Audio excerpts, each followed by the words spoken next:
Well, good evening. Just to wrap up of the City Council meeting for the City of Grand Rapids for Monday, April 11th, 2016.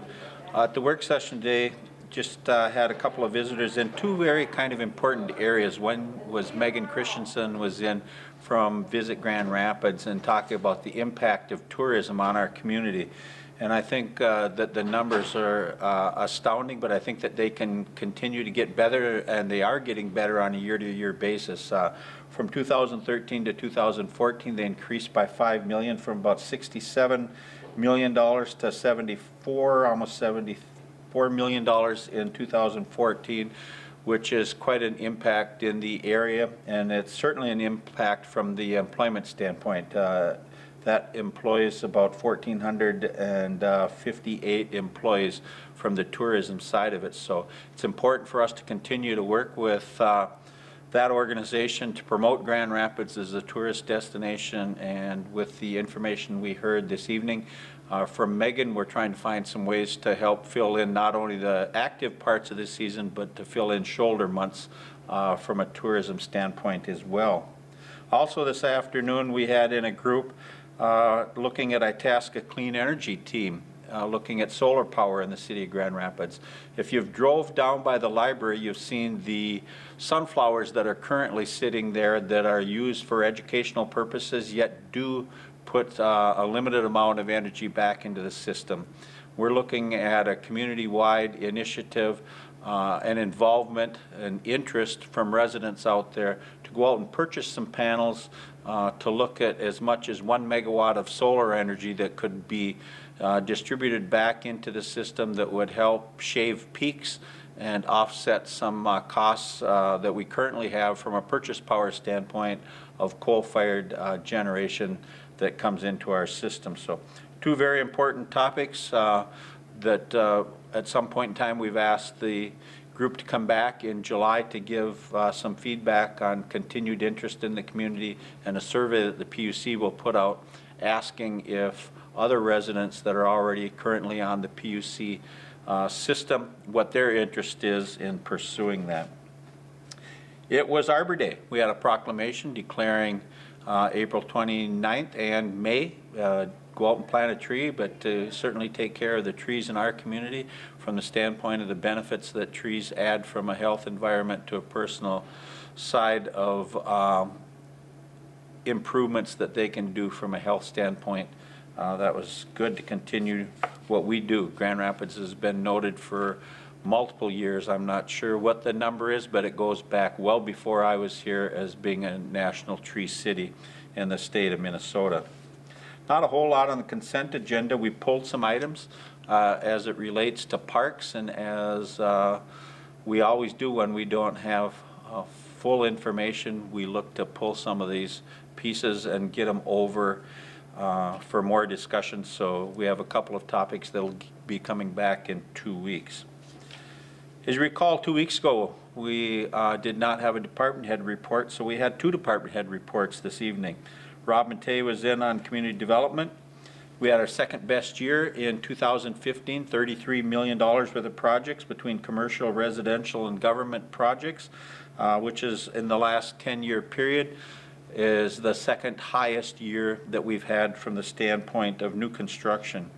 Leading off with the Rife Center and Beacon Hill, Suka, so there's a lot of projects out there, and we're expecting 2016 to be another great year in the City of Grand Rapids from the development standpoint. We did have 633 new units over the last 10 years, and those are single-family, multifamily, and assisted living. So you take and divide that out, that's about 63 units every year, which is a significant number of new homes in the community. The police department was in. The Assistant Chief, Steve Scharr, gave a report, talked a little bit about crime and some of the incidents, some of the trainings that our staff are continuing to go through. They're going through Anishinaabe training. They're also going through personal side of growth and development plans of continuing education so that we have a better rounded, qualified department the chief has implemented a rotation, so you no longer are stuck as a road officer. You'll be a road officer for a while, you'll be a school liaison officer for a while, you'll be an investigator for a while. We think that that's the best way in the department to give diversity and access for transfers and movements up through the organization at some point in time, is to have a better rounded police department from a staffing standpoint. Dale Anderson was in from the Civic Center Park and Rec, looking at the Rotary Club continuing to invest in Crystal Lake Park, which is on the old middle school grounds. We have those homes and stuff there, and they've adopted that park, and they're putting an additional $22,000+ into equipment over there as well.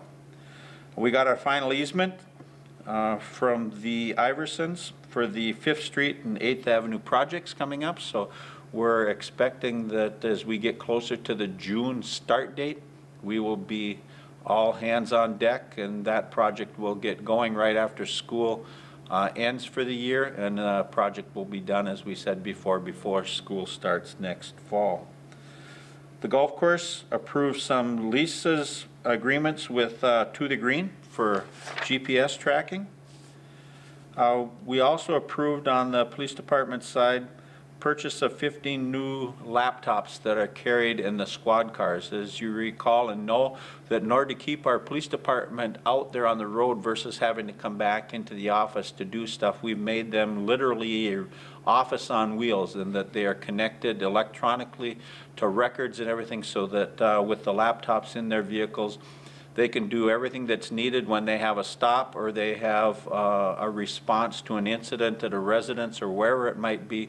They can fill out the paperwork, and they can do what is necessary at that point in time, and then be right back on the road. So when you look at staffing a 6-mile square city with only 3 officers on a shift, you need to keep them out there and active in the community.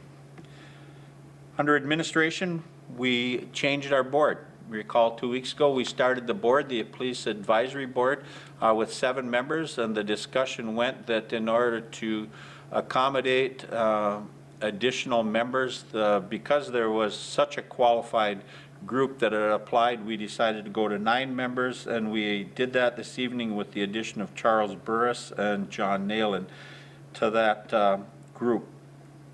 We're going out. Julie Kennedy, as you know, left our city engineer's position to become the assistant manager for an interim period of time under Tony Ward, and then as Tony Ward transitions this fall into retirement, and we certainly wish Tony Ward well. He's been and served the city of Grand Rapids as the lead, as the general manager at the public utilities for the last, I'm not sure how many years. We'll get that as Tony goes, how long he's been out there, but Tony has done a great job financially keeping that organization where it needs to be as a standalone unit under the city of Grand Rapids. And we have, as a result of the leadership over there, you notice it in our rates, that our rates are very low, and we are in great position on the utility side.